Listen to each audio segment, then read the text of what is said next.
कहानी की शुरुआत घने और डरावने जंगल के बीच बहती एक चौड़ी नदी से होती है। इसी नदी पर जेफ नाम का एक आदमी अपने दो साथियों के साथ बोट में बैठा आगे की तरफ बढ़ रहा है। ये लोग पेशे से सांप पकड़कर शहर में बेचते थे, लेकिन आज वे जिस इलाके में जाने वाले थे वो जगह पूरे जंगल की सबसे खतरनाक लोकेशन मानी जाती थी। बोट का कैप्टन जेफ को चेतावनी देता है, तुम जिस जगह जाने की जिद कर रहे हो वो श्रापित जगह है। वहाँ चारों तरफ जहरीले सांप हैं और सुना है कि वहाँ क्रिम्सन नाम का एक दैत्याकार एनाकोंडा रहता है। जिसने भी वहाँ कदम रखा वो जिंदा वापस नहीं आया। लेकिन जेफ बेपरवाह मुस्कुराते हुए कहता है, बस मुझे वहाँ तक छोड़ दो, तुम्हें तुम्हारे पैसे मिल जाएंगे, फिर तुम अपनी बोट लेकर वापस आ जाना। जेफ सांप पकड़ने में एक्सपर्ट था और इस बार वह खास तौर पर उस क्रिम्सन एनाकोंडा को पकड़ने ही इस जंगल में आया था। कुछ देर बाद ये लोग उस मनहूस जगह पर पहुंच जाते हैं। यहाँ पहुंचकर बोट का कैप्टन डर के मारे जेफ से ज्यादा पैसे मांगता है। जेफ बिना बहस किए जल्दी से पैसे निकाल देता है, लेकिन जैसे ही कैप्टन दोनों हाथों से पैसे लेने आगे बढ़ता है, जेफ जानबूझकर नोट नीचे गिरा देता है। कैप्टन झुककर पैसे उठाता है और जैसे ही वह मुस्कुराकर ऊपर देखता है, जेफ अचानक उसके गले में चाकू घोंप देता है, फिर बेरहमी से उसका पूरा गला काट देता है और उसका कटा हुआ सिर नदी में फेंक देता है। जेफ के दोनों साथी ये सब अपनी आंखों से देख रहे थे और डर के मारे कांप उठते हैं। जेफ उनकी ओर मुड़कर ठंडी आवाज में कहता है, अगर तुमने भी मुझे धोखा देने की कोशिश की तो तुम्हारा अंजाम भी यही होगा। इसके बाद तीनों जंगल के अंदर और आगे बढ़ते हैं। कुछ दूरी चलने पर उन्हें सांपों की एक विशाल मूर्ति दिखाई देती है। उसे देखते हुए जेफ धीरे से कहता है, मतलब क्रिम्सन एनाकोंडा की कहानी सच थी। उधर जेफ के दोनों साथी बहुत सारे छोटे बड़े सांप देखकर खुश हो जाते हैं। वे तुरंत उन सांपों को पकड़कर बैग में भरने लगते हैं, लेकिन जेफ उन छोटे सांपों को नजरअंदाज कर देता है क्योंकि उसे सिर्फ जंगल के सबसे बड़े खूनी सांप क्रिम्सन एनाकोंडा की तलाश थी। अब उन दोनों साथियों में से एक सांपों से भरा बैग उठाकर बोट की तरफ लौटता है। वहाँ पहुंचकर वह देखता है कि जिस कैप्टन का सिर जेफ ने काट कर फेंका था, उसकी सिरकटी लाश पानी में सीधी खड़ी तैर रही है। यह नजारा देखकर उसकी रूह कांप जाती है। अचानक लाश पानी में धंस जाती है और नदी का पानी एक तरफ से जोरदार हलचल करने लगता है, मानो कोई बहुत बड़ा जीव तेजी से उसकी तरफ बढ़ रहा हो। वह आदमी घबराकर जंगल की तरफ भागता है, पर तभी बिजली की गति से एक विशालकाय एनाकोंडा पीछे से निकलकर उसके शरीर को लपेट लेता है। वो सांप इतनी जोर से उसे दबाता है कि उसकी हड्डियां चरमराकर टूटने लगती हैं और फिर अपना विशाल मुंह खोलकर उसे निगलने लगता है। दूसरी तरफ दूसरा साथी भी सांपों से भरा बैग लेकर जंगल से गुजर रहा होता है। चलते चलते वह अचानक कुछ देखकर ठिठक जाता है। वह देखता है कि वही क्रिम्सन एनाकोंडा एक बड़े पेड़ पर चढ़ रहा है। उसके पेट का उभार देखकर साफ लग रहा था कि उसने कोई इंसान जिंदा निगल लिया है। इससे पहले कि वो भाग पाता, एनाकोंडा उसके मरे हुए साथी को उलटकर बाहर उगल देता है और फिर पल भर में उसकी तरफ झपटता है, उसे जकड़ता है, पेड़ के सहारे कसकर दबाता है और उसे भी खा जाता है। ये पूरा भयानक दृश्य जेफ दूर खड़ा देखकर मुस्कुरा रहा था। वह अपने साथी को बचाना चाहता भी नहीं था क्योंकि उसका प्लान था कि सांप किसी को चारा बनाकर व्यस्त हो जाए और वह मौका पाकर उसे बेहोश कर दे। जेफ गन निकालकर निशाना साधता ही है कि अचानक जंगल के सारे जानवर और पक्षी जोर जोर से चीखने लगते हैं। उन आवाजों को सुनते ही एनाकोंडा अपना शिकार वहीं छोड़कर तुरंत जंगल की तरफ वापस चला जाता है। कुछ तो ऐसा था जिससे पूरा जंगल डर गया था। सीन कट होता है। अब हमें एक सर्कस दिखाया जाता है जो लगभग बंद होने की कगार पर था। दर्शक वहां आना बंद कर चुके थे। सर्कस के मालिक के पास एक लड़का आता है, बिली यांग। वह पैसों से भरा सूटकेस निकालकर सर्कस में काम करने वाले सभी लोगों को खरीद लेता है क्योंकि वह थाईलैंड में नया सर्कस खोलने की योजना बना चुका था। सर्कस के लोग हैरान थे। कुछ साल पहले बिल यांग बिल्कुल गरीब था और उन्हीं के साथ छोटे मोटे काम किया करता था। अचानक वह इतना अमीर कैसे हो गया? अगली सुबह बिल सब लोगों को बोट के जरिए थाईलैंड ले जाने का प्लान बनाता है। क्योंकि अब वह सभी का मालिक था, इसलिए सब बिना सवाल किए बोट में बैठ जाते हैं। रास्ते में बिल बाथरूम में छिपकर फोन करता है और कहता है, डिलीवरी तैयार है, मैं इन लोगों को लेकर जल्द ही पहुंच रहा हूँ। यानी वह इन लोगों के साथ कुछ बड़ा और खतरनाक करने वाला था। कुछ दूर आगे जाने पर वे देखते हैं कि आगे का रास्ता लकड़ियों और कंटेनर से जानबूझकर बंद किया गया है। कप्तान कहता है, हम दूसरी तरफ से जा सकते हैं, लेकिन वहां से जाते हुए थाईलैंड पहुंचने में बहुत टाइम। बोट के रास्ते में रुकावट देखकर कैप्टन कहता है कि अगर वे लोग लंबे रास्ते से नहीं जाना चाहते तो यह एकमात्र रास्ता है। लेकिन बिल यांग कैप्टन का सुझाव मानने से इनकार कर देता है। वह कैप्टन को गुस्से में धमकी देकर कहता है कि किसी भी हाल में उन्हें वक्त पर थाईलैंड पहुंचना ही होगा क्योंकि वहां उनका शो तय है जिसके पैसे वह एडवांस ले चुका है। अगर वे समय पर न पहुंचे तो सब बर्बाद हो जाएंगे। कैप्टन कुछ पल सोचकर कहता है, अगर तुम लोग लंबा रास्ता नहीं लेना चाहते तो फिर हम इन लकड़ियों और कंटेनरों को बम से उड़ा देते हैं। रास्ता साफ हो जाएगा और बोट आगे निकल जाएगी। बिल यांग को कैप्टन का प्लान सही लगता है और वह राजी हो जाता है, लेकिन उन्हें बिल्कुल नहीं पता था कि वे कितनी बड़ी गलती करने जा रहे हैं। इसके बाद सभी लोग कंटेनरों के पास बम लगाते हैं और रिमोट से विस्फोट कर देते हैं। धमाका तेज होता है और रास्ता तो साफ हो जाता है, लेकिन उसी धमाके की वजह से कई सारे कंटेनरों में भरे सांप उछलकर पूरी बोट पर गिर जाते हैं। अब बोट पर अफरा तफरी मच जाती है। सांप इधर उधर रेंगकर लोगों को डसना शुरू कर देते हैं। लोग दहशत में चिल्लाते हुए इधर उधर भागने लगते हैं। इसी दौरान लेनी नाम की एक समझदार लड़की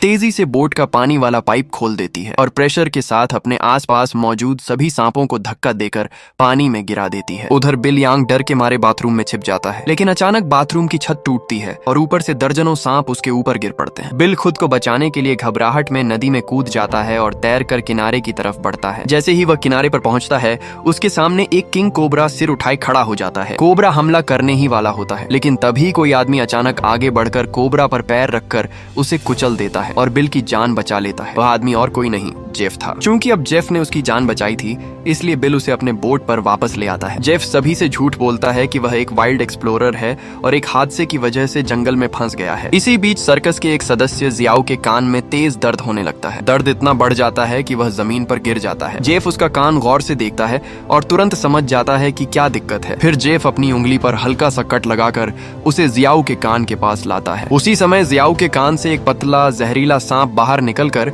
जेफ की उंगली पर काट लेता है। लेकिन हैरानी की बात, सांप के काटने के बाद भी जेफ को कुछ नहीं होता। वह उस सांप को पकड़कर पानी में फेंक देता है। ये देखकर लेनी चौंक जाती है। वह सोचती है कि सांप का जर असर क्यों नहीं कर रहा। लेनी सांपों की जानकारी रखती थी, इसलिए वह बिल यांग से कहती है सिर्फ वही इंसान सांप के जहर से बच सकता है जिसने अपने शरीर में बहुत मात्रा में सांप का जहर डालकर इम्यूनिटी बनाई हो। कोई नॉर्मल इंसान सांप के काटने के बाद ऐसे खड़ा नहीं रह सकता। इस जेफ में कुछ तो गड़बड़ है। लेकिन बिल यांग उसकी बात को नजरअंदाज कर देता है। वह कहता है कि उन्हें जेफ का शुक्रगुजार होना चाहिए, क्योंकि उसने पहले उसकी और अभी उनके साथी की जान बचाई है। उधर जेफ बोट के कैप्टन से अकेले में मिलता है। जेफ उसे बहुत सारे पैसे देकर एक नक्शा दिखाता है और कहता है कि अगर वह उसे नक्शे वाली जगह तक पहुंचा दे तो वहां पहुंचने पर उसे और भी ज्यादा पैसा देगा। नक्शे पर जगह का नाम देखते ही कैप्टन डर जाता है और बंदूक उठाकर जेफ पर तान देता है। वह साफ कहता है कि अगर जेफ ने उस जगह का नाम फिर लिया तो वह उसे गोली मार देगा, क्योंकि वह जगह वही थी जहां क्रिम्सन एनाकोंडा रहता था, बेहद खतरनाक और विशाल। जेफ बिना कुछ कहे वहां से चला जाता है। कैप्टन बाद में बोट के किनारे बैठकर मछलियां पकड़ने लगता है। अचानक फिशिंग रॉड तेजी से नीचे की ओर खींची जाती है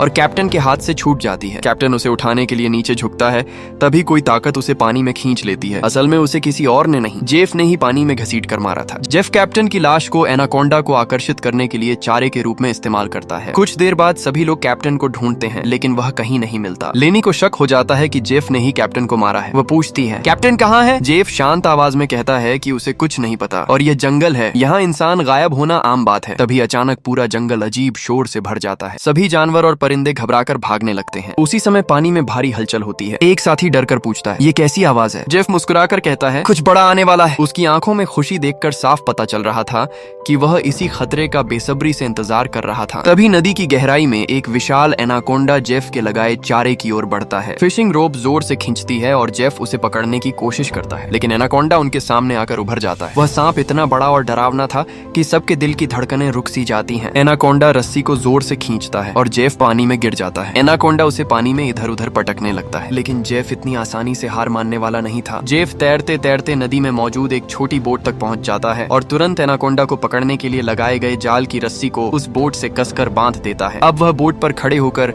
एक नुकीले औजार से एनाकोंडा पर वार करता है, लेकिन इतना बड़ा सांप उस वार से बिल्कुल नहीं रुकता। एनाकोंडा तुरंत पलटकर जेफ को पकड़ लेता है और बोट पर लिपटकर उसे पानी में गहरे तक डुबो देता है। दूर खड़े सर्कस के सभी लोग यह देखकर डर जाते हैं और उन्हें यकीन हो जाता है कि जेफ मर गया है। लेकिन अगले ही पल सबकी आंखें फैल जाती हैं। जेफ पीछे से तैरता हुआ फिर उसी बोट में चढ़ आता है। अब जेफ दोबारा पानी में झांककर एनाकोंडा को ढूंढने की कोशिश करता है, लेकिन उसे यह नहीं पता था कि एनाकोंडा अब पानी में नहीं है, वह उसके बिल्कुल पीछे बोट की छत पर चिपका हुआ है। अचानक एनाकोंडा सबके सामने अपने मुंह से कैप्टन की लाश उगल देता है। ये देखकर बोट पर हर कोई चीख उठता है। डर के मारे लोग इधर उधर भागने लगते हैं। एनाकोंडा कमरे में बंद सर्कस के दो साथियों की तरफ बढ़ता है और उन पर हमला करने ही वाला होता है कि तभी पीछे से जेफ हाथ में नुकीला औजार लेकर उस पर वार करता है। ये वार एनाकोंडा को और ज्यादा गुस्सा दिला देता है और अब वह पूरी ताकत से जेफ की तरफ बढ़ता है। जेफ खुद को बचाते हुए बोट में छिप जाता है। एनाकोंडा उसका पीछा करता हुआ बोट के अंदर पहुंच जाता है, जहाँ बाकी सर्कस टीम भी अलग अलग कोनों में छिपी हुई थी। खुशकिस्मती से एनाकोंडा बिल्ली और डायना को नहीं देख पाता और उनके ऊपर से रेंगता हुआ खिड़की से बाहर निकल जाता है, लेकिन खतरा अभी खत्म नहीं हुआ था। एनाकोंडा बोट के हर हिस्से में घुसकर लोगों को ढूंढ रहा था। जब वह बाथरूम की तरफ जाता है तो उसे जियाओ और एक बच्चा दिखाई दे जाते हैं। एनाकोंडा उन पर झपटता है, लेकिन दोनों किसी तरह भागकर बच निकलते हैं। उसी समय लेनी भी उनके पास पहुंच जाती है। जैसे ही एनाकोंडा लेनी पर हमला करने के लिए मुंह खोलता है, जियाओ तुरंत एक मटका उसके सिर के सामने लगा देता है। एनाकोंडा का सिर मटके में फंस जाता है और वह बेकाबू होकर तड़पने लगता है। इसी हलचल में पास रखा केरोसिन ऑयल का गैलन गिर जाता है और फर्श पर तेल फैल जाता है। सिर फंसा होने की वजह से एनाकोंडा बार बार दीवारों और बोट के हिस्सों से खुद को टकराता है। आखिरकार वह जोर से सिर पटककर मटका तोड़ देता है और खुद को आजाद कर लेता है। लेकिन जैसे ही वह आजाद होता है, पीछे से जेफ तेजी से आकर उसके गले में रस्सी का फंदा डाल देता है। अब बस थोड़ा सा और वह एनाकोंडा को पकड़ लेता। तभी केरोसिन ऑयल की वजह से बोट में आग लग जाती है। आग तेजी से फैलकर उन बमों तक पहुंच जाती है जो बोट में रखे हुए थे। कुछ ही पलों में बोट पर भारी धमाके होने लगते हैं। फिर एक बड़ा ब्लास्ट होता है। बोट पर मौजूद सभी लोग अपनी जान बचाने के लिए पानी में कूद जाते हैं, लेकिन जेफ नहीं बच पाता क्योंकि रस्सी अभी भी एनाकोंडा के गले में बंधी हुई थी और वह फंसा रह जाता है। धमाकों और आग की लपटों में जेफ जलकर मर जाता है। सब लोग तैरते हुए किसी तरह नदी के किनारे पहुंचते हैं। बोट को जलते हुए देखकर बिल यंग रोने लगता है क्योंकि अब थाईलैंड समय पर पहुंचना नामुमकिन था और उसकी कमाई भी खत्म हो गई। बाकी सर्कस टीम जंगल के बीचों बीच बिना बोट के फंसी हुई थी और वे सभी बहुत डरे हुए थे। लेनी अब पूरी तरह समझ चुकी थी कि यह सारी मुसीबत जेफ की वजह से आई है। वह गुस्से में जेफ से कहती है कि अगर उसने उनका जहाज जाल के रूप में इस्तेमाल न किया होता तो यह सब कभी न होता। जेफ जवाब देता है, तुम जानते भी हो कि इस एक एनाकोंडा की कीमत कितनी है? अगर तुम सब मेरा साथ देते तो आज हम सब करोड़पति होते। पैसों का नाम सुनते ही बिल यंग की आंखें चमक उठती हैं। वह थाईलैंड जाने का प्लान कैंसिल कर देता है और कहता है, मैं तुम्हारे साथ हूँ। बताओ इस एनाकोंडा को पकड़कर हम पैसे कैसे कमा सकते हैं? जेफ मैप निकाल कर बताता है कि अगर वे उसकी मदद करें तो वह इस मैप के रास्ते उन्हें 1-2 दिनों में थाईलैंड पहुंचा देगा। सर्कस टीम का बाकी हिस्सा भी मजबूरी में जेफ के बोट तक जाने के लिए मान जाता है, लेकिन लेनी अब भी उस पर भरोसा नहीं करती। तभी सर्कस की एक लड़की की तबीयत अचानक बिगड़ने लगती है। बिल यंग उसके कंधे को देखता है और डर जाता है। उसे एक खतरनाक मकड़ी ने काट लिया था और उसका जहर जानलेवा हो सकता था। जेफ कहता है कि उसके पास एक दवाई है जो उस लड़की को बचा सकती है, लेकिन वह दवाई उसकी बोट में रखी है। अगर वे इलाज चाहते हैं तो उन्हें उसे उसकी बोट तक पहुंचाना होगा। मन मारकर लेनी भी उसके साथ चलने के लिए तैयार हो जाती है। सफर के कई घंटे बाद जब एक साथी नदी का पानी पीने लगता है, जेफ उसे तुरंत रोक देता है। वह कहता है कि इस पानी में ऐसे कीड़े हैं जो इंसान के शरीर में घुसकर उसे इतनी पीड़ा और प्यास देते हैं कि वह खुद नदी में डूबकर मर जाता है। भूख लगने पर जेफ पत्थरों के पास से एक सांप पकड़ता है। सब लोग उसका जहर निकालकर उस सांप को पकाते हैं और खाकर अपना गुजारा करते हैं। रात होने पर वे एक पहाड़ी सुरंग में रुकते हैं, आग जलाते हैं। जेफ एक तरफ बैठा मैप पर बने एनाकोंडा के निशान को देख रहा था और उस पल को याद कर रहा था जब एनाकोंडा ने पहली बार उस पर हमला किया था। वह उसे मारने ही वाला था। इसी दौरान जेफ ने समझदारी दिखाते हुए एक लकड़ी के बॉक्स में खुद को जेफ उस बॉक्स के अंदर बंद था और बॉक्स एक ढलान पर रखा हुआ था। मौका पाकर जेफ उसे धक्का देता है और बॉक्स घिसटता हुआ नीचे नदी के किनारे तक पहुंच जाता है। अब जेफ पूरी कोशिश करता है कि किसी तरह बॉक्स से बाहर निकल सके, लेकिन किस्मत खराब थी, वह अंदर ही फंसा रह जाता। सीन फिर से प्रेजेंट में आता है जहाँ जेफ नक्शा देख रहा होता है। उसी समय बिल यांग उसके पास आता है और पूछता है, तुम उसी एनाकोंडा को पकड़ना चाहते हो, है ना? जेफ कहता है, हाँ, वो एक बहुत बड़ा एनाकोंडा है, इस जंगल का असली राजा। यहाँ का हर जानवर उससे डरता है। उसने दुनिया के बड़े बड़े शिकार किए हैं, यहाँ तक कि अपने जैसे बड़े एनाकोंडों को भी मार चुका है। अगर हम उसे पकड़ लें तो रातों रात मिलियनियर बन सकते हैं। पैसों का नाम सुनते ही बिल यांग तैयार हो जाता है। रात काफी हो चुकी थी, सब लोग सो जाते हैं। तभी सर्कस टीम का एक लड़का किसी अजीब आवाज से जाग जाता है। वह देखता है कि उसका भाई गायब है। वो उसे तलाशते हुए सुरंग से बाहर निकलता है और नदी के पास पहुंचता है। वहाँ वह देखता है कि उसका भाई खुद को पानी में डुबोने की कोशिश कर रहा है। वह उसे रोकने की कोशिश करता है, लेकिन उसका भाई कुछ सुन ही नहीं रहा था। तभी वह देखता है कि उसके भाई की नाक से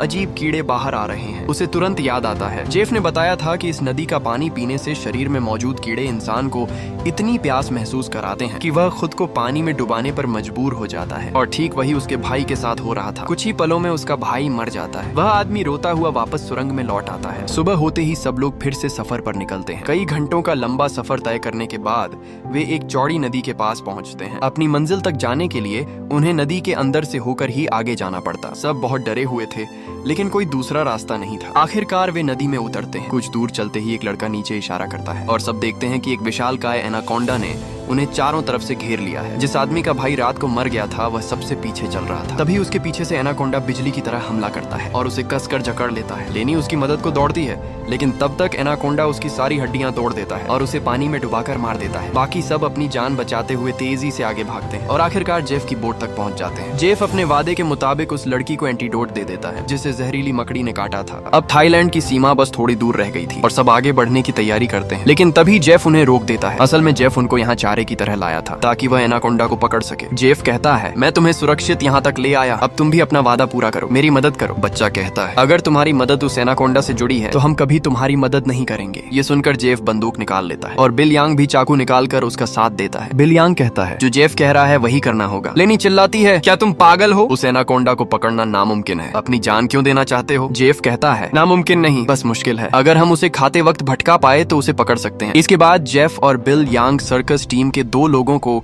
रस्सियों से बांधकर उन्हें सांप का चारा बना देते हैं। बच्चा रोते हुए कहता है, अगर हम मर गए तो सर्कस में परफॉर्म कौन करेगा? ये सुनकर बिल यांग जोर जोर से हंसने लगता है और सच बताता है, मैं तुम्हें सर्कस के लिए नहीं ले जा रहा था, मैं तो तुम्हारे शरीर के अंग बेचकर पैसे कमाने वाला था, और अब तो एनाकोंडा उससे भी ज्यादा कीमत का है। उधर जेफ ने दोनों लड़कियों को भी बांध दिया था। उनमें से एक लड़की समझदारी दिखाती है और ऐसा दिखाती है कि वो जेफ का साथ देने को तैयार है। जेफ उसकी चाल समझ नहीं पाता। वह उसके पास आती है, उसके बालों में हाथ फेरती है और मौका मिलते ही जेफ की जेब से गन निकालकर उस पर तान देती है। लेकिन उसे बंदूक का लॉक खोलना नहीं आता, इसलिए गोली नहीं चलती। जेफ गुस्से में बंदूक वापस छीन लेता है और उसे मारने वाला होता है कि पीछे से लेनी अपने आप को आजाद कर लेती है और शीशे के नुकीले टुकड़े से जेफ के पेट में वार कर देती है। जेफ लेनी को धक्का देकर गिरा देता है। तभी दूसरी लड़की भी उस पर टूट पड़ती है और पीछे से लेनी फिर से उससे बंदूक छीनने की कोशिश करती है। इसी झड़प के दौरान अचानक गोलियों की आवाज होती है। गोली चलने की तेज आवाज गूंजती है, लेकिन किसी को समझ नहीं आता कि आखिर गोली लगी किसे है। इसी बीच दूसरी तरफ हम उन 2 बेचारों को देखते हैं जिन्हें बिल यांग ने एनाकोंडा के लिए चारा बनाकर रस्सियों से बांध दिया था। दोनों डर और दर्द से कांप रहे थे क्योंकि उन्हें पता था कि मौत बस कुछ ही कदम दूर है। कुछ ही पल बाद एक विशाल काय एनाकोंडा धीरे धीरे उनकी तरफ रेंगते हुए बढ़ने लगता है। वो दोनों दहशत में छटपटाने लगते हैं, जबकि थोड़ी दूरी पर खड़ा बिल यांग मजे से पूरा दृश्य देख रहा था, मानो किसी तमाशे का आनंद ले रहा हो। वह इंतजार कर रहा था कि कब वो विशाल सांप उन दोनों पर हमला करे ताकि बिल रस्सी खींचकर उस एनाकोंडा को जाल में फंसा सके। लेकिन बिल को यह बिल्कुल भी अंदाजा नहीं था कि जिस जगह वह खड़ा है ठीक उसके ऊपर पेड़ों के बीच से एक दूसरा एनाकोंडा उसकी ओर चुपचाप रेंगता हुआ आ रहा था। इससे पहले कि बिल यांग उसे देख पाता, वह विशाल सांप झपट कर बिल पर हमला कर देता है। सांप अपनी पूरी ताकत से बिल को ऊपर उठा लेता है और उसे घसीट कर दूर ले जाता है। बिल के हाथ से रस्सी छूट जाती है और जैसे ही रस्सी गिरती है, जाल नीचे गिरकर दोनों बंधे उसके भीतर सुरक्षित ढक जाते हैं, जिससे उनकी जान बच जाती है। उधर जेफ उस लड़की को मार देने के इरादे से आगे बढ़ रहा था, लेकिन लेनी पीछे से दौड़ती हुई आती है और एक बड़ी भारी लकड़ी उठाकर जोर से जेफ के सिर पर मारती है। झटका लगते ही जेफ जमीन पर गिरकर बेहोश हो जाता है। उसके बेहोश होते ही दोनों लड़कियां खुद को आजाद कराती हैं और दौड़कर अपने 2 साथियों के पास पहुंचकर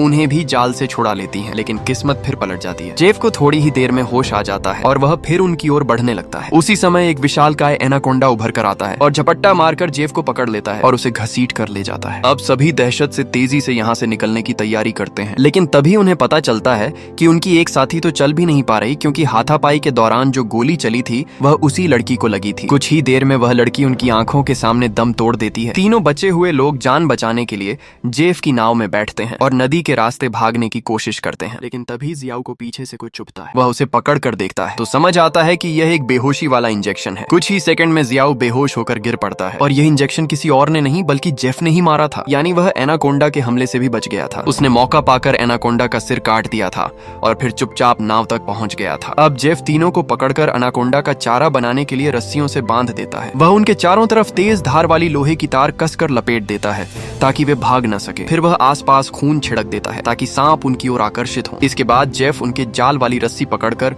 थोड़ा दूर जाकर इंतजार करने लगता है। थोड़ी देर में कई बड़े बड़े एनाकोंडास खून की गंध से खींचे चले आते हैं और तीनों की ओर भयावह अंदाज में बढ़ने लगते हैं। तीनों दहशत में कांपते हैं। उन्हें साफ दिख रहा था कि अब मौत उनके सामने खड़ी है। सभी एनाकोंडा करीब पहुंच चुके थे कि तभी जंगल में एक अजीब सी हलचल शुरू होती है। जंगल के जानवर जोर जोर से शोर मचाकर भागने लगते हैं। उनकी आवाज सुनकर वहां आए सारे एनाकोंडा भी एक एक करके डर के मारे पीछे हटने लगते हैं, लेकिन एक एनाकोंडा अभी भी वहीं रुका हुआ था और तीनों को मारने के लिए तैयार खड़ा था। उसी समय क्रिम्सन एनाकोंडा प्रकट होता है। वह रुककर खड़े उस सांप पर टूट पड़ता है और एक ही झटके में उसे मार देता है। इस बार हम क्रिम्सन एनाकोंडा को पूरी तरह देखते हैं। साइज में विशाल, भयानक भयानक लाल रंग की धारियों वाला जंगल का सबसे खतरनाक शिकारी। तीनों उसे देखकर दहशत से जड़ हो जाते हैं। दूर खड़ा जेफ इस नजारे को देखकर पागलों की तरह खुश होने लगता है। यही वह दानव था जिसे पकड़ने का वह सपना देख रहा था। क्रिम्सन एनाकोंडा तीनों के पास आता है, उनके चारों ओर लिपटता है और अपना विशाल मुंह खोलकर उन्हें निगलने ही वाला होता है कि तभी जेफ रस्सी छोड़ देता है। एनाकोंडा एक झटके में जाल में फंस जाता है। वह जोर जोर से तड़पता है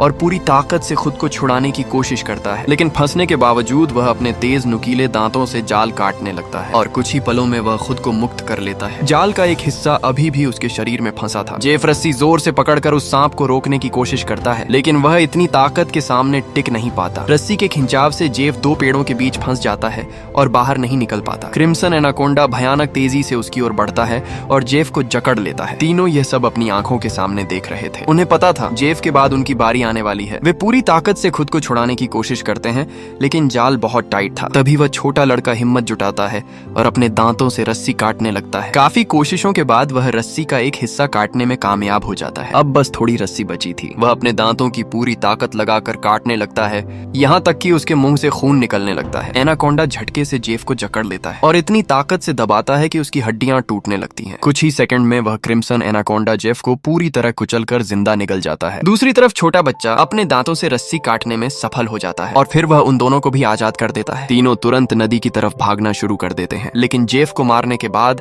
अब वह क्रिम्सन एनाकोंडा इनकी तलाश में इनके पीछे लग जाता है। ये दोनों एक बड़े पेड़ के पीछे छिप जाते हैं, जबकि बच्चा जल्दी से खुद को एक लकड़ी के बॉक्स जैसे कंटेनर के अंदर छिपा लेता है। लेकिन एनाकोंडा उसे देख लेता है और अब वह धीरे धीरे घात लगाकर बच्चे की तरफ बढ़ने लगता है। बच्चा पूरी ताकत लगाकर उस कंटेनर से बाहर निकलने की कोशिश करता है, पर दूसरी तरफ का दरवाजा बंद था। घबराकर वह चिल्लाते हुए उन दोनों से मदद मांगता है। तभी एनाकोंडा उसके बिल्कुल करीब पहुंच जाता है और अपनी ठंडी खतरनाक निगाहों से उसकी तरफ देखता है, जैसे अगले ही पल उसे खत्म कर देगा। लेकिन ठीक उसी समय बाहर से ज़ियाओ जोरदार ताकत से कंटेनर का दरवाजा तोड़ देता है और बच्चे को समय रहते बचा लेता है। तीनों फिर से अपनी जान बचाने के लिए उस क्रिम्सन एनाकोंडा से भागते हुए जंगल में दौड़ पड़ते हैं। मगर यह पूरा जंगल उसी खूंखार एनाकोंडा का इलाका था। इस जंगल से भागकर उससे बचना लगभग नामुमकिन था, इसलिए ये लोग फिर से एक बड़े पेड़ के पीछे छिप जाते हैं। लेकिन कुछ दूरी पर खड़ा एनाकोंडा इन्हें देख लेता है। देखते ही वह दहाड़ते हुए बिजली की तेजी से उन पर झपटता है। अब तीनों समझ जाते हैं कि यह उनका आखिरी पल है। उनके पास भागने या लड़ने का कोई रास्ता नहीं बचा था, इसलिए वे खड़े होकर मौत का इंतजार करने लगते हैं। एनाकोंडा एक भयानक गर्जना के साथ अपना विशाल मुंह खोलकर तीनों पर हमला करता है, लेकिन तभी उसके सिर के बीचों बीच एक बेहद मजबूत नुकीली लोहे की तार उसे चीरकर दो हिस्सों में काट देती है। असल में ये वही जाल था जो जेफ ने पहले से बिछा रखा था। इस तरह क्रिम्सन एनाकोंडा का अंत हो जाता है। तीनों को अपनी आंखों पर यकीन नहीं होता कि वे वाकई बच गए हैं। वे काफी देर तक उस विशाल सांप की कटी हुई बॉडी को देखते रहते हैं और फिर बिना समय गंवाए जंगल छोड़कर वहां से निकल जाते हैं। यहीं पर कहानी खत्म हो जाती है। अगर आपको ये वीडियो पसंद आई हो तो हमारे चैनल को सब्सक्राइब करें और वीडियो को लाइक जरूर करें।